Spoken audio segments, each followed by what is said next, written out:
Hello guys, I'm Dennis Hall, the pastor of the Recovery Church. They call me Pastor Dennis.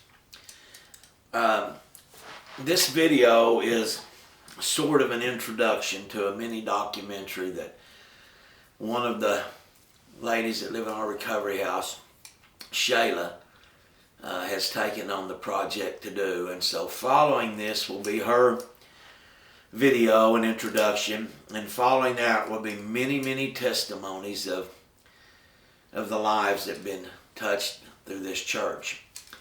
My introduction is going to be just a little bit about the history of our church, the beginning, the birthing process, and all that entails, and I think it'll interest you. And then we'll go in. I've designed this to be set up to where it's going to be rather long when you incorporate all of the testimonies and all that's involved. But you can go through each testimony and stop at the end of it and pick up later if you're interested in hearing all of the different people that are here. They think recovery is just so much to do with drugs and alcohol, and actually the word recovery means return to the original order. And that's what Jesus said we were predestined to do here, to be conformed back into the image of Him, that He might be the firstborn among many. And so we're here to become flesh becoming words, and words becoming flesh, and we teach that a lot. But we have such a variety of people.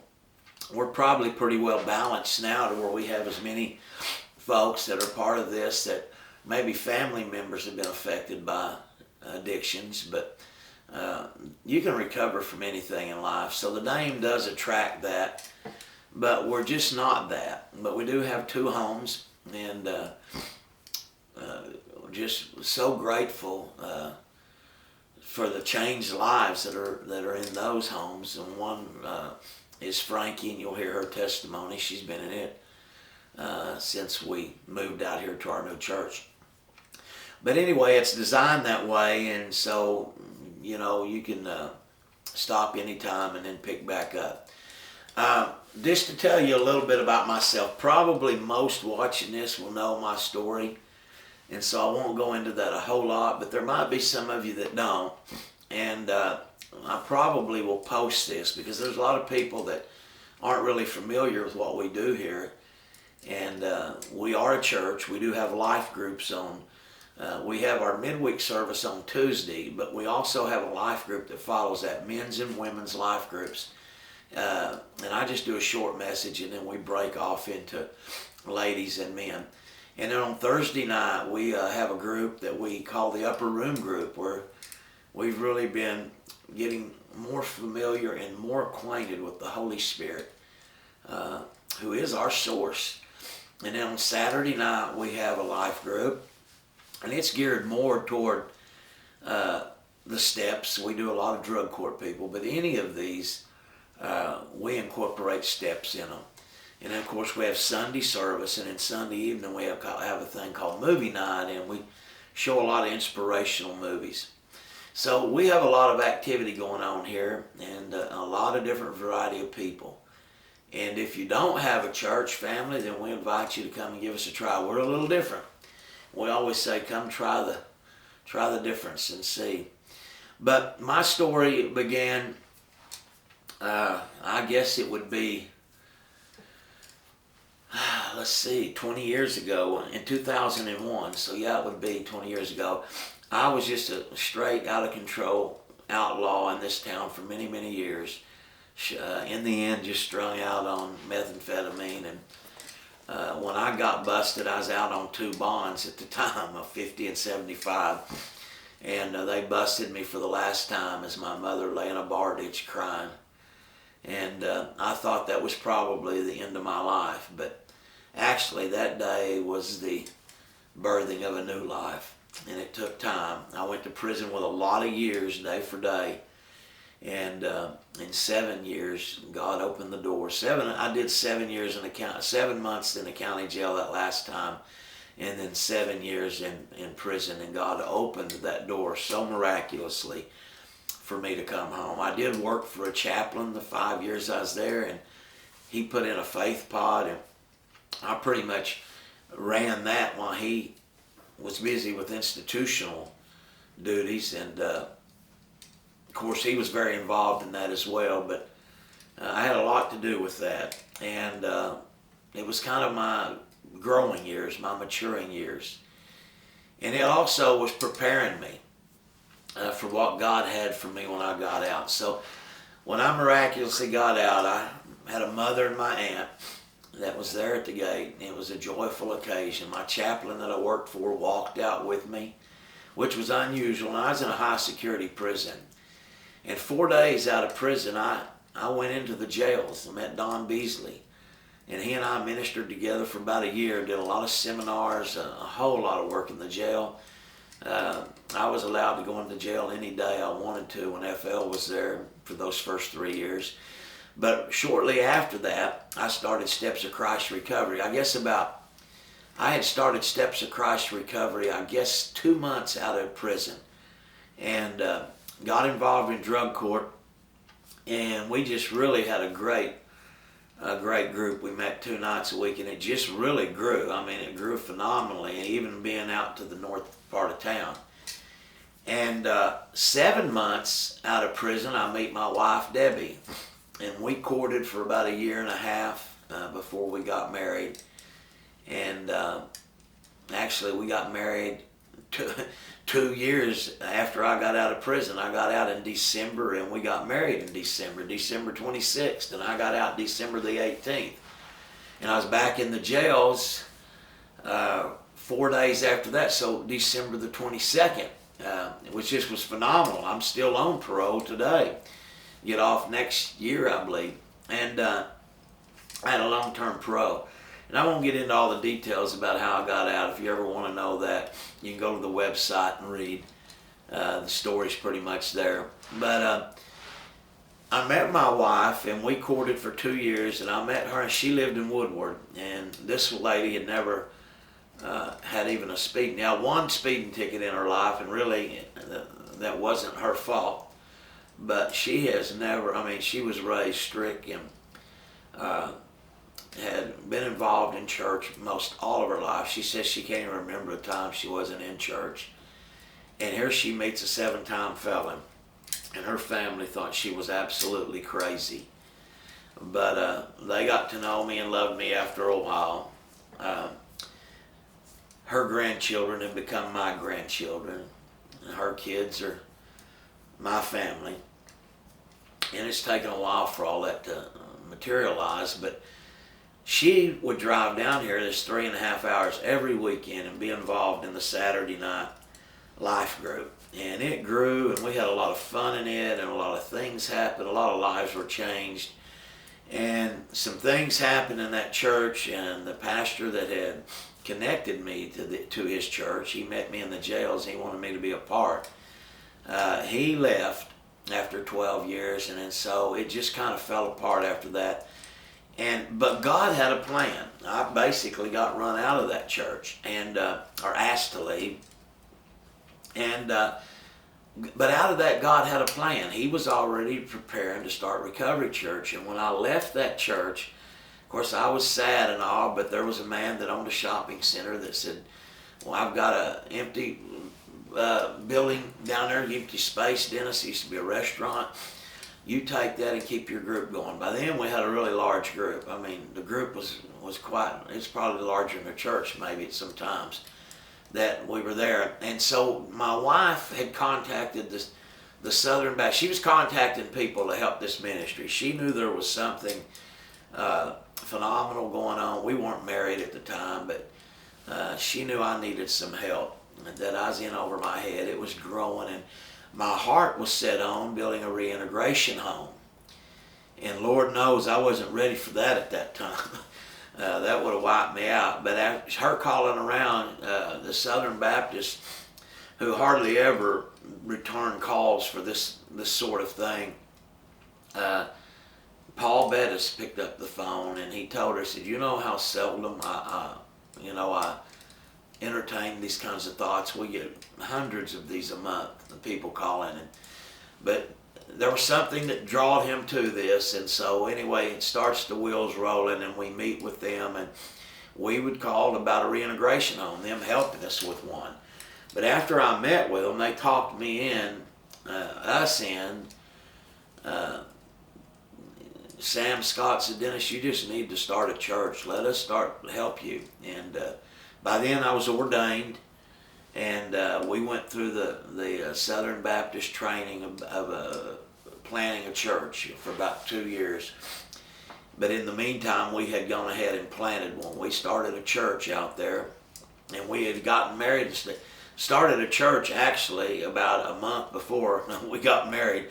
But with the distance and all, her having to sell her home and all of this, it worked out that way. But we started a recovery church. So the recovery church was born out of Steps of Christ Recovery.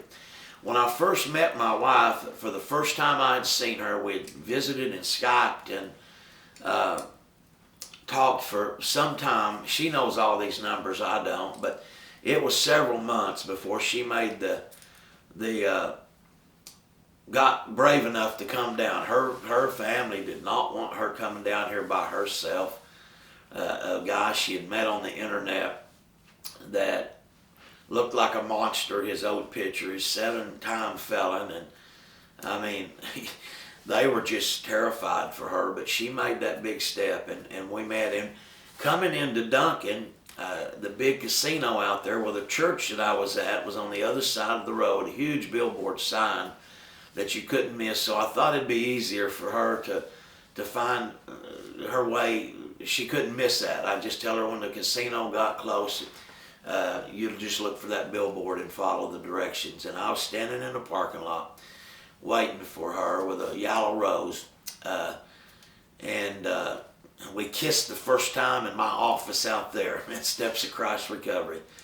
And that started our journey. And then, like I say, you know the story, we moved down to Deer Creek Mall, and we were there at Deer Creek Mall for 7 years.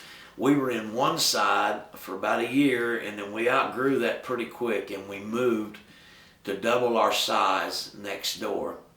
And Jackie Mangum was real big in that. He was several of the people from the church that I left from followed me and followed this ministry, and they were the ones that were responsible in the beginning with us, the birthing of this church. And Jackie was one of them that had that center out there, and several others come.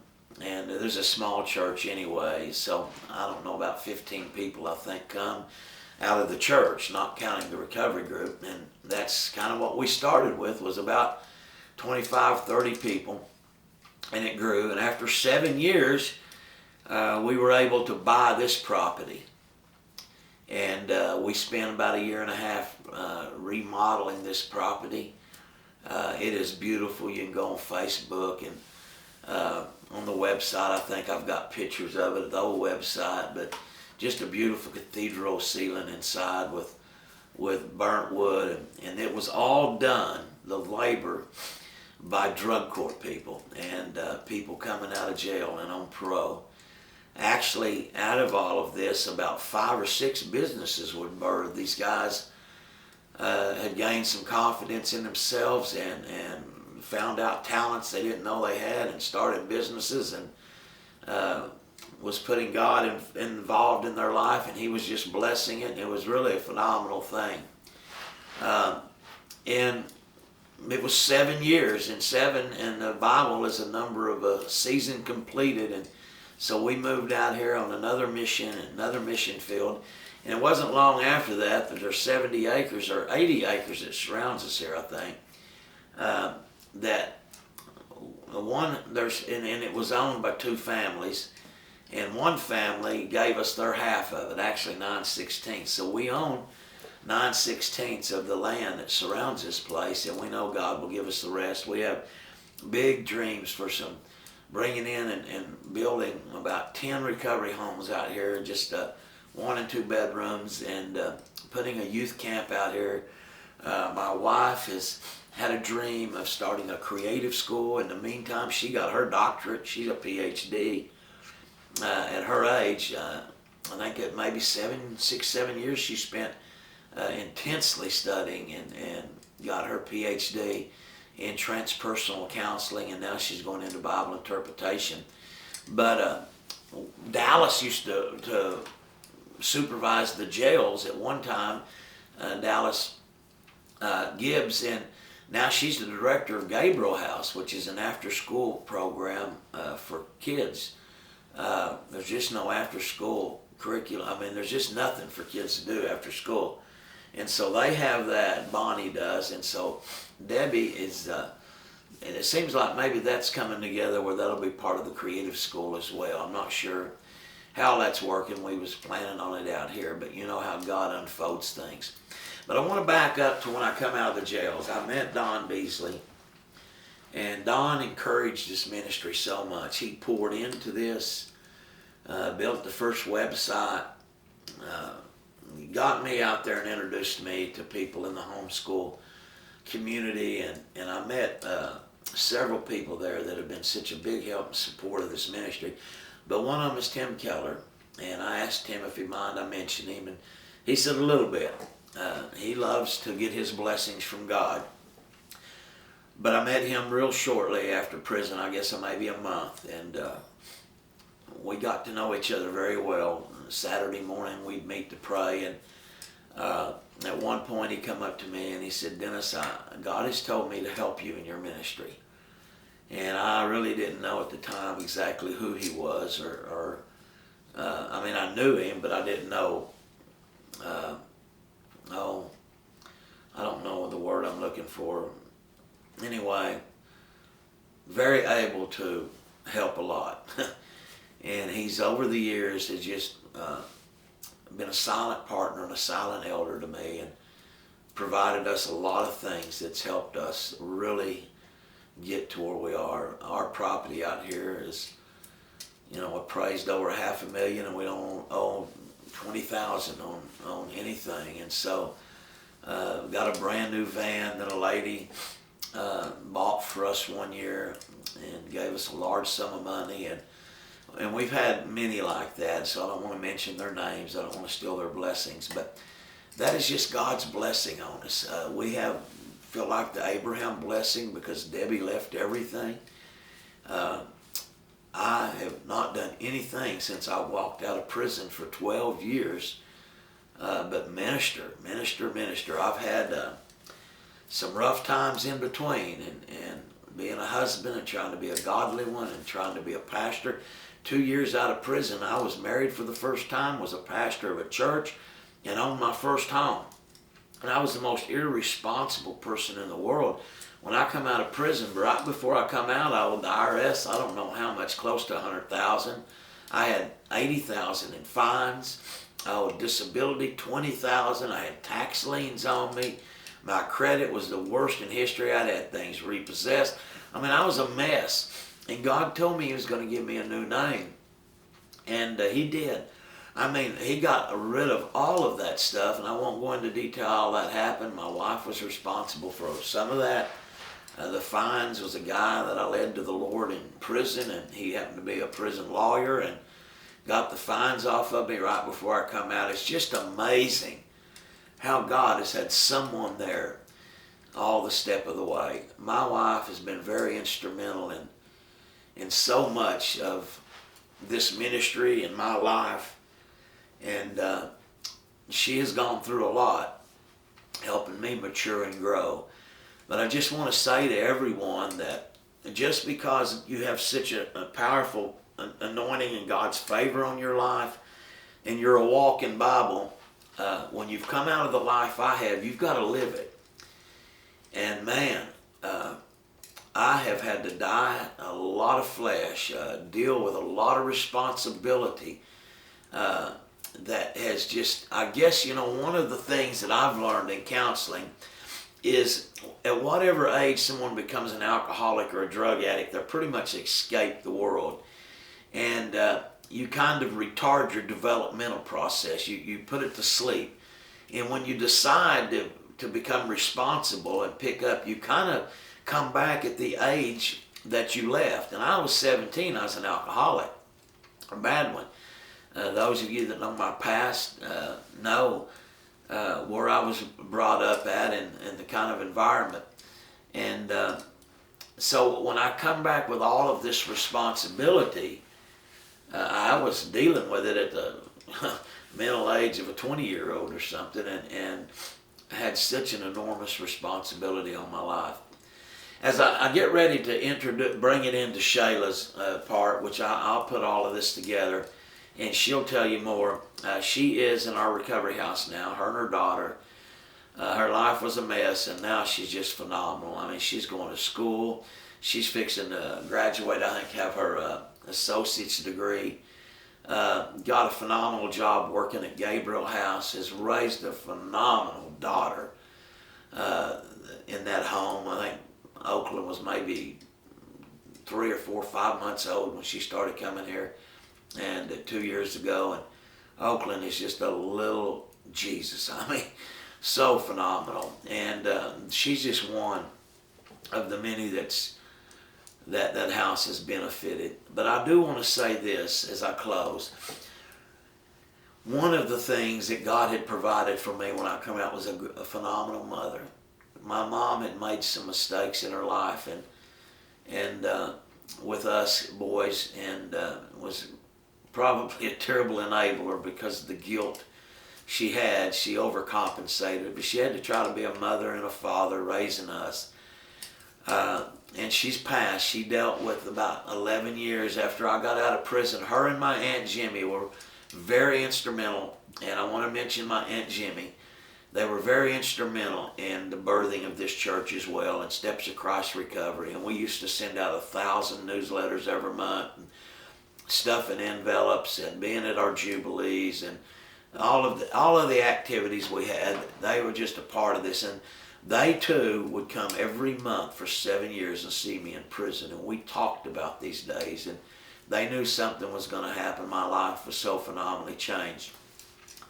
And my mother had me a little pickup for me when I got out of prison, and of course I had a bedroom in her home, and but I wanted to be responsible, and so when support started coming in, I was going to look for a job, but it just, God had this arranged, and just people were there to help support this ministry and get it started until we got a newsletter going, and then that grew and built. But I did want to pay my mom, and I think I paid her $100 a month, and I paid my tithes, but out of that, it's phenomenal. I was on disability when I went into the prisons, and I was in the process of getting back on disability, and God spoke to me one day walking in a park, and he said, "Dennis, you're healed. What are people going to think? You're on disability, and yet you're walking around talking about healed, and you are healed. I healed your leg." And man, I said, no, I'm not getting on disability then. I fought with God about it a little bit, but eventually he won. And so it was an act of Congress for me to tell them I didn't want to get on it. And I went up to the what's the place out here, the Human Services, tell them to get me off of this food stamps and all. They said they'd never had anybody come in there one off. So, but God has blessed that in such a phenomenal way. But my mother, it would have been impossible without my mother. And she got to see me get out. We didn't know if I was ever going to get out. I had a lot of years, and it was day for day. And I had made the Duncans so mad at me that they didn't care if I ever got out. Of course, I've turned around and friends with so many of them now. And what was a curse that Satan tried to destroy me with has turned into a blessing that he's using to bless a lot of people. But my mom and my Aunt Jimmy, I just did her service about 2 weeks ago. And she didn't battle cancer very long. She was 81 years old, and it come pretty quick on her. But I had some wonderful times with her last month. And she was prepared and ready to go to heaven. And my mother, she passed away in my arms, my wife, and was there and surrounded by 4 of her favorite nieces in her bed. and battled with bone cancer for 11 years. She fought it probably as long as anybody I know. But she got to see me get out. She got to see the church birth. She got to be a big part of it. And I kind of like to dedicate, we told, my wife and I told my mother right before she had passed that the next home we got was going to be called Stella's house. She had Stella's Club for so many years. And so we're going to end this world with Stella's home, Stella's woman's home. So I'd like to dedicate a lot of this to her. And those of you watching, just to let you know I could have never done it without a mother like I had and without a wife like I have.